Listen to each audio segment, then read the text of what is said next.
Hello everyone, I want to give you an update on the last 2 days that I spent in the magistrate's court. And for those of you that don't know, basically I was charged with 2 charges. The first one was not registering a fundraiser, and the second charge was not cooperating with Consumer Affairs Victoria when they asked me a whole bunch of questions when they were investigating.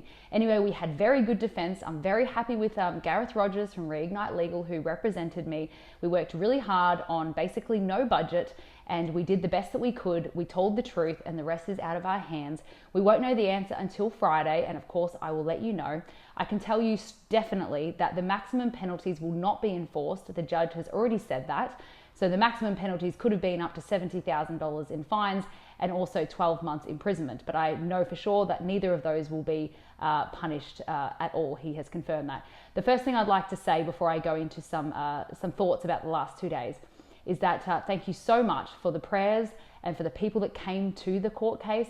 I actually specifically said, don't worry, don't go out of your way to come, because of course we have a much more important court case in July 23rd in the county court. That's when I really need people to come. Please at least come on July 23rd, the first day, so that we can show the mainstream media and the government and everyone how many people are behind that case. And you can obviously look at all of my socials or my website to see what that July 23rd case is. It's all there. But my thoughts on the last 2 days. I'll be honest with you, I was really nervous this morning. I could barely sleep, and I was nervous because the rules don't seem to apply to people like me. And even though the maximum penalties are never given, I thought to myself, well, in my case, the rules just seem to be broken sometimes, and I just had to prepare for everything. So I actually had contacted my family. I had organized people to have password access to everything in case I got imprisoned today. And I was accepting of that. I thought, you know, if that happens, then that's just what's meant to be, but that's definitely not what's going to happen. But also it felt really overwhelming being in a room full of people that wanted to bring me down. And I felt the energy bouncing off the walls. It was very uncomfortable for me. And you guys know I've been attacked a lot over the last 4 years, and I do take it in my stride, and I usually smile through it. And by the way, if you ever see me smiling in uncomfortable positions, that's my coping mechanism, okay? It's not because I'm arrogant. It's not because I think I'm above the law. It's because I just would rather smile than be depressed. So that's just my way of coping, okay? It's not me being arrogant. But you know, it does wear someone down, being attacked by the people that you're trying to help. It does wear me down, and it will wear me down. However, I will keep going no matter what. And we'll find out on Friday what the result is. Some things that happened during the court case I want to talk about. I met some really great journalists, and because we were able to connect on a personal level, they got to understand what I was like and meet me, and we got to exchange that energy. And it's really great. Journalism is not dead. There are some great journalists out there, and Liam Beattie is one of them. He wrote an article that explained the whole court case perfectly. I could not have explained it better myself, and it's really nice to be encouraged that these people exist. I don't think the system itself is broken. I think the people in the systems are broken, and there is hope for those systems, and that's why I'm doing what I'm doing, because I believe that there are things that are worth fighting for, and that's one of them. Journalism isn't dead completely. It's been broken a lot, but we can get it back. Secondly, the magistrate was really amazing as well. The first day he was really harsh and quite grumpy, and I thought, oh my gosh, like, we're stuffed, you know, but he's fair, he's following the law, he's doing what he can to get to the bottom of this. And today there was definitely some glimmers of hope. He actually even helped our case a lot. I won't go into it now, but he brought up a new point that really helped our case, and we didn't come up with it. Obviously the other side didn't. Without that, we might be in a much stickier position right now. And he had to do that ethically because he knew that. But if it was a different magistrate, they might not have known that information. So definitely God's hand was on the magistrate that was chosen for this case. And it could be the reason why I get off all 4 charges potentially. But we don't really know what's going to happen.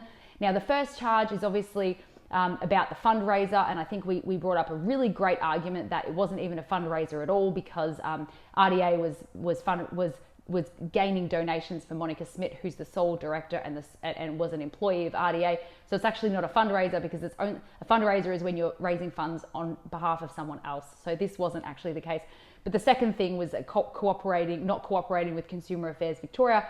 If I get charged of that, I'd be less ashamed of that than I would be of charge number one. And there's less ways for them to defame me because, oh, Monica didn't cooperate with a government agency. Well, that's not going to be terrible for my reputation. So we'll see what happens. If I could do things differently, guys, I probably would do things a little bit differently. In some of the questions from Consumer Affairs Victoria, they were really simple questions, but they also could have answered those questions by Googling, and instead of answering them, which I could have done, I didn't. But at the time, I thought it was the right thing to do. I had my backup. I was paranoid about certain things. But if I could do my time again, sure, I might do things differently. But we had defenses, we had arguments for everything, and we did cooperate as much as we thought we had to, and as much as my legal representation and advice at the time told me I had to. So at the time, I definitely don't feel like I did anything wrong, but we always learn, we always grow, we always evolve. And 2 years ago when these things were coming up, I obviously am a little bit paranoid about government agencies. I've had some bad experiences, so I think my back was up a lot. But I just want to say that the judge was fair. I think Consumer Affairs Victoria was as fair as they could have been. The person I probably dislike the most is the gentleman, who I won't say his name, but it is in the articles, who joined RDA because he didn't approve of RDA, and then donated $5 to RDA because he thought it was a scam. And he was the reason why this whole thing happened. So for him, he's a retired gentleman, and maybe this was his claim to fame. Maybe it makes him feel good. And if he feels good about it, well, good on you, mate. But it just wasted 2 days of court time and lots of taxpayers' money. So I don't really think that he came out the hero in all of this. And, I would have given you back your $5, mate, but you didn't ask for it. And, sorry about that. But anyway, that's the conclusion of everything, guys. There is silver linings to everything, and no matter what the judgment is, I'm very proud of how Gareth handled himself, how I handled myself, and how the people who came to support me did. And I think the media, except for Channel 7 blatantly lied, and obviously we could go for defamation for that if we've got the energy and if we can be bothered, to be honest. But anyway, that's another story. But July 23rd, guys, that's the court case you want to be at. Be a part of that, because this is our case. It's not my case. We're suing the Victorian government for the way that the police treated me on October 31st, 2020. And that's going to be a big showdown. So come July 23rd, guys, thanks for being here for this journey, and I'll see you at the next court case.